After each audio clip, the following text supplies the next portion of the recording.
لەوانەیە زۆر جار قاضیەک لە قەضاوەتێکا بکەوێتە پێشێرکردنی حکمێکی الله جل جلاله کە بۆ ئەو کوفری بچووک بێ، بەڵام تۆ لە ماڵەکەی خۆت تا کەوتێتە گەورەوە، کەوتێتە کوفری گەورەوە گوێنایت، هەر ڕەتە بەلاتەوە شتە. یعنی بە کوڕەکە دەڵێ چی؟ قورئان زۆر بخوێنیتەوە شێتە بیناڵم بخوێنیتەوە. قورئان الله جل جلاله فەرمێ ناردوومە نورە، هیدایەتە، بەییناتە، شیفایە. تۆ ئەڵێی نەخۆشی نەفسیە، شێتیە، خۆر کافرە بیپێی، هەر کافرە بیپێی تۆ قورئان بۆ وەسفکەی کە شێتەیەکە کە الله جل جلاله بە شیفا ناوی بردەوە، نەزیل من القورآن ما هو شیفاء. يعني ئەمە زۆر طبیعیە لەناو خەڵکە ئەم کوفرانە بیکا لەناو ماڵەکەی خۆیان، هەر زۆر اعتیادیە بەلایەوە، بەڵام کوڕەکەی تێک ناچێت ئەگەر گوێ لە گۆرانی بگرێت، ئەگەر سەیری هەڵقە بکە، ئەگەر سەیری فیلم بکە، ئەگەر شەو ڕۆژ لە کافتریا و گازینۆکان بکە، بۆ تێک ناچێت، ئەو گەنجیە قەیچێک. ئێمە مناڵ چۆن پەروەردەکەین؟ مناڵە هەرچی شتی خراپای کاڵێ مناڵە قەیچێک، دوای باڵغە بێتە گەنج ئەڵێن دەی گەنجە، دوای وازی دێن باشە، دوای بێتە پیاوێکی کامڵ و ئەو بابەتانە ئاڵێن کوڕی گەنجێتی ئاماوەتەوە، دوای پیرە بێڵێن دەی پیر بووە، ئێمە کەی پیاو بێ، کەی بەشەر بێ، کەی ئینسان بێ، تۆ ناتەوێت قەت ببێ بە ئینسان و بژی. باش ئێمە مناڵمان هەیە، یعنی بۆ نمونێ ئیمامی تەبەری لە 7 ساڵیە پێشنوێژی مزگەوتێکی گەورەیە کرد، هەزاران کەس دەپشتیەوە نوێژیە کرد، ئێ خەڵک هەم مناڵی پەروەردا کردەسا.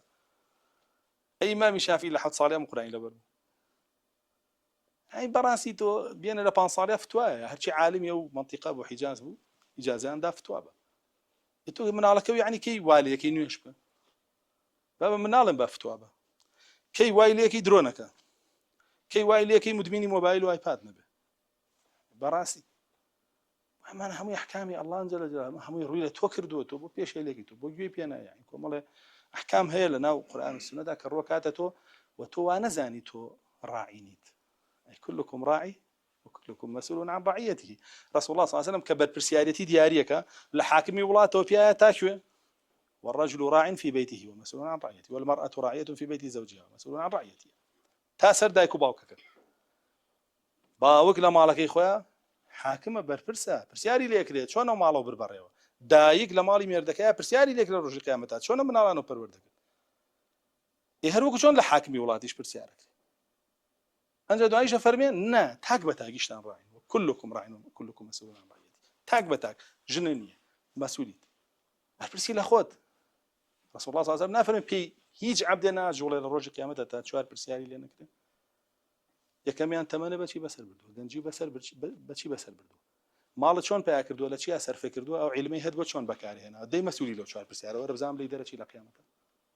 لە ڕوود دێ بڵێ تەمەنم لە چیا بەسەر بردووە، بڵێ 40 ساڵ ژیاوم بۆ نمونە 20 ساڵی لە خەوا بوو، 3 ساڵی لە تەوالێت بوو، 5 ساڵی لە خواردنا بوو، چەنی مایەوە ئەوەی کە ماوە چەنی بۆ خوا بوو، چەنی لە لەهو لەعیبا بوو، یعنی ئینسان تۆزێکا تەماشای خۆی بکاتەوە بەرپرسیاری برامانە پرسیارە لێکرێ لەبارەی خۆمە گاڵتەنی ئەم ژیانە تۆ ئاوای گوزەرێنی الله جل جلاله هەموو ناز و نیعمەتی بەسەر ئەڕژاندی تۆم لە شە ساغی تۆم هەموو هەناسەیە بە ئیسراحەت هەڵەمژی کە خەڵک بە 4 فلتەر و 5 دانە جیهازن جاتوانێ هەناسەیەکی ئیسراحەت هەڵمژێ، تو خۆمە هەمووی پرسیارە لێکرێ لەسەر ئەمە ئاوا گاڵتەنیە برا بۆیە بەڕاستی حکمی الله لە هەمومانە هەیە. رسول الله صلى الله عليه وسلم فەرمێ إن الله سائل كل راع استرعاه. لە ڕۆژی قیامەتە الله جل جلاله پرسیار لە هەموو بەرپرسەیەک هەر بەرپرسیارەتیە لە ئەستۆت بوو بێ پرسیارە لێکرێ لەبارەی چیت کردووە.